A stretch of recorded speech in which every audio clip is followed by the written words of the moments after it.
So the British are famous for many things, some of them not so good.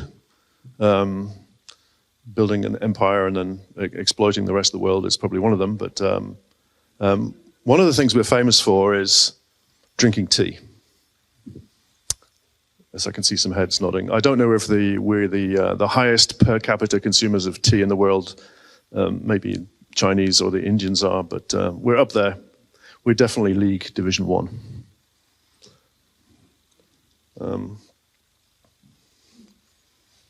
Not League Division 1 in displaying foils. Do we actually have it? Yeah. So I'll get started without foils. That reminds me of an anecdote where I once had to present very early in the days of the internet, 1996, so the World Wide Web was a new thing. I was working at IBM and I was invited by Volkswagen to give a talk in their headquarters in northern Germany. And so I turned up there and the entire Werk had turned up. There were like 2,000 people in the auditorium. And I rock up with my laptop, new laptop, and it didn't work. The beamers didn't work. There was a fault in the beamers. So I had to give a 40-minute talk on the World Wide Web to 2,000 people without a laptop. And I may be having to repeat that here today. Okay, so let's go for it. Florian, you said a couple of very, very interesting things today. The first one that caught my attention was your evocation to question the narrative of the mainstream. And I think that's something that, coming from the finance industry, coming from you collectively, and you, Florian, in particular, resonated very much with me. And I think that can be applied at many, many different levels. For me, working for Quantum Brilliance, leaving IBM after 32 years, the last 5 of which I was running the IBM ambassador team, the technical and pre-sales organization worldwide, to join Quantum Brilliance, to be managing director here in Germany and take on a senior leadership role, because I saw a massive inflection point and the capability to realize something which, for many others, is still very much out of reach. And going back to my tea analogy, if you want to make a cup of tea, you don't need to boil the ocean. You just need to make that one step of putting the kettle on. And let's talk about what that means. Let's talk about putting the kettle on. Florian, you also said that productivity is slowing down. And I agree with you. I think we are in the middle of a massive and inevitable socio-cultural inflection point. But I would also say that I'm not surprised. Throughout mankind's history, we've observed a process, we call it co-evolution, where technology and socio-political and economic structures change and metamorphose. Every technological revolution brings with it massive disruption, massive changes in the structures of how we behave and how we interact.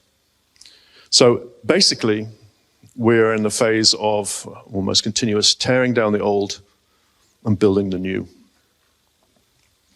If we look at quantum computing in general, and Johannes alluded to this, quantum computing is a technology which is going to smash the capabilities of classical computing. The things we think we can do today with computers, the limitations we know and understand with classical computers. I see a foil here. We're close. You're talking about tech on We now have the Microsoft.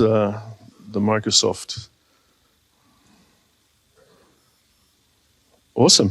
Wow. I think a round of applause for our tech team here. Every time. Okay. So quantum computing holds the promise of smashing complexity and disrupting every industry. And that sounds very, very attractive. That sounds very compelling. That sounds like a pretty good thing to be talking about. And quantum computing will do that. It will achieve that vision, that goal. The really, really interesting question is, what's the first step? And that's what I'm going to talk about today. One of the challenges we see with quantum computing, and the main reason I left IBM, was that all the technologies out there, all of them require lots of infrastructure. They require carefully controlled environments. These qubits that Johannes talked about, they rely on a thing called coherence, quantum coherence. In order for us as macro large things to interact with quantum things, we need to trick nature into giving us that coherence. And every technology out there relies on complex infrastructure to do that, with one exception. And the one exception is diamond. The carbon structure in the diamond lattice is so strong that diamond gives us this coherence for free at room temperature, which means no complex infrastructure. And it also means that interacting with those qubits, the electronics, the optics, is compared to all the other technologies out there, frighteningly simple. In fact, more or less what you would find if you went outside and opened up the control box under a 3G, 4G, or 5G telecommunications mast, you'd find essentially the electronics, or very similar electronics and optics to what we need to interact with diamonds. So we have a diamond technology, which at least can be miniaturized. The key point about diamond is that we front load all the complexity of quantum computing into an industrial process. And I'll say a bit more about that in a couple of foils, but just think about other miniaturized industrial processes, ones you might know about, and let's look for some similarities and maybe some differences in that area. Quantum Brilliance is the leader in this technology. We have some very unique IP around how to implement, how to produce mass market, mass production, mass quantities of diamond quantum accelerators. We've deployed our first quantum computer into a compute center. We have defined and validated a metric for actually measuring the business benefit of quantum computing, something that nobody else has yet been able to do. So just to give you a feel, quantum computing technologies are still all about developing things, learning, preparing in a sandbox. And with Quantum Brilliance, I'm committed to taking us out of the sandbox into the real world and getting to a positive business case for our end users as quickly as possible. Because that is what's going to drive the further investment. And priming that pump is the job we all have in front of us in the next couple of years. Our market opportunity is massive. It's probably around the size of the semiconductor industry today. I believe that in 10, 15 years, 20 years, we will see small diamond-based quantum accelerators everywhere.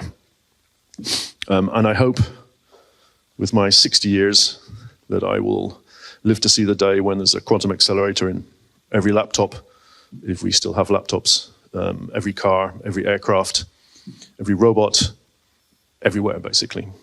That potential is certainly there. And diamonds are the only technology that that can fulfill that promise. Where are we today? So Quantum Brilliance has a 4-year history, 3.5-year history.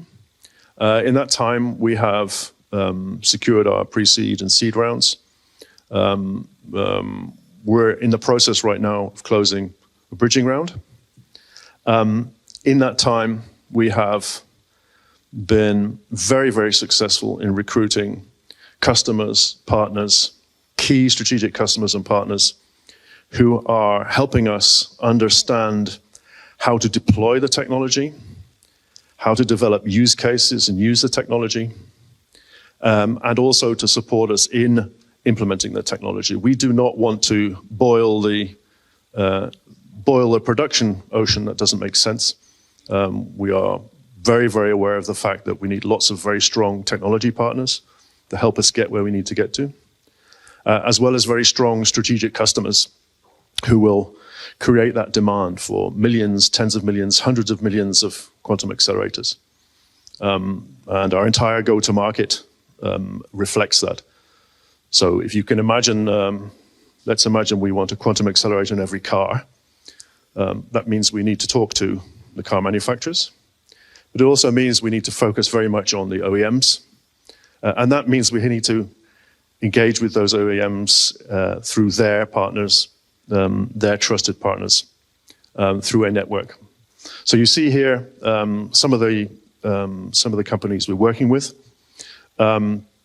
This is the foundation on which we're building our commercial future and developing this further. One of the things that happened is that we've been overtaken by our own success in the sense that, particularly in Europe, and Johannes, you alluded to this, the 7 billion funding available in Europe for quantum technologies has proved to be very, very beneficial to everybody, also to us. So we've been positively surprised by awards of significant amount of funding from the German government, and we're able to leverage and scale that faster than we expected, and we expect to continue that. There is a lot of money out there being made available for quantum technologies. I talked before about our first deployment. There is a supercomputer center in Perth in Western Australia. Has anybody here been to Perth? A few people. So I went to Perth recently, a couple of months ago, and I went for a walk down the beach. It's just incredibly beautiful. Fremantle. And I was talking to some people there, and they said, yeah, well, it's probably if you get over there, it's not such a good idea to go in the water because it's full of great white sharks. And as you walk along the beach, where there's grass, there's a sign saying, beware of snakes. So there's tiger snakes in the grass. It's a pretty Australian kind of place. My colleague, our CFO, is sitting over there, and so I'll refrain from telling too many derogatory Australian jokes, but although I'm dying to. But it's a very nice place. Anyway, in Perth is the Pawsey Supercompute Center, and we've deployed our first quantum development kit to Pawsey. This has proved to be a boon for Pawsey, but it's also proved to be a boon for us because we can now look at how do we integrate quantum computing into the real world.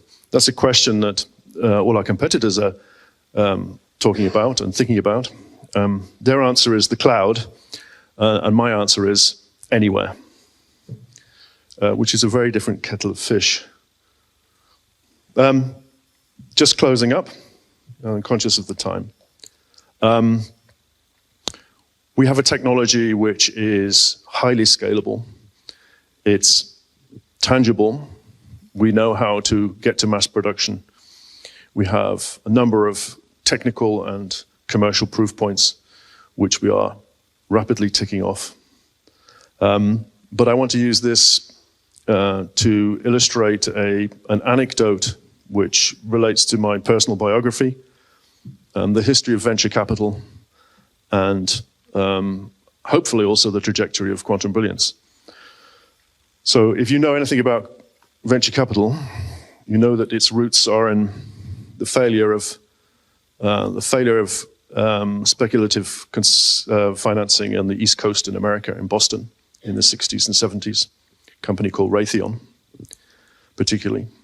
The imminent success of speculative capital in the Valley, probably primarily driven by the freedom of movement for bright, gifted people. The birth of Fairchild Semiconductor, probably the first company to be venture funded. The founding of Intel, Gordon Moore, Andy Grove.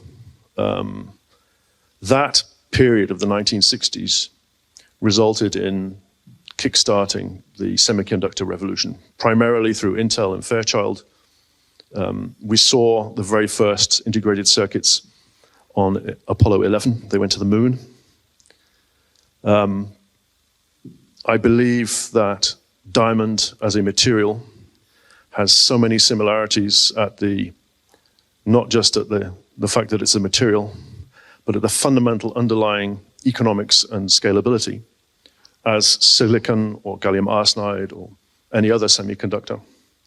At the end of the day, it's a material. We have to process it, turn it into something. There are lots of steps involved. We need to debug and define and refine those steps. But at the end of the day, we have something we can mass produce and make available everywhere. I'm convinced that we're at a very similar phase right now. If you'd been around in the 1960s and somebody, with hindsight, somebody had said, would you like some shares in Fairchild or Intel or Atari or Apple? You would have said yes. And I believe that in general in the quantum computing space, on the quantum technology space, and in particular the quantum brilliance, it's the same thing, but with diamond. So I believe we're going to see a future of ubiquitous, mass-deployed quantum computing. I believe the first step is to not boil the ocean, as many of our competitors are trying to do, but to take that first cup of tea, the first step with specific concrete use cases with measurable economic benefit. And I believe that Quantum Brilliance is the company that's going to achieve that. Thank you.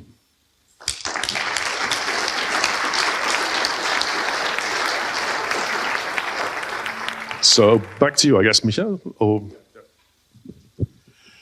Thank you, Mark. I think it was what I wanted to say at the end is that this fund and Quantum Brilliance, which is one of our portfolio companies beside AGIC, is an open fund. At this point of time, we want to raise originally 100 million. So far, it's only my money which is in, and I will continue investing in this fund. But of course, everybody is here invited, and also your network, to join me as a co-investor. The opportunities which I see here is magnificent, and this industry is like 2013 when we invested in battery development, when nobody knew how to write and spell electromobility. This is the same thing, and it's a mega trend which will change the whole world in every kind of industry, and probably one of the most important mega trends we ever have seen in the human mankind, and Johannes have mentioned that and emphasized that in a very good way.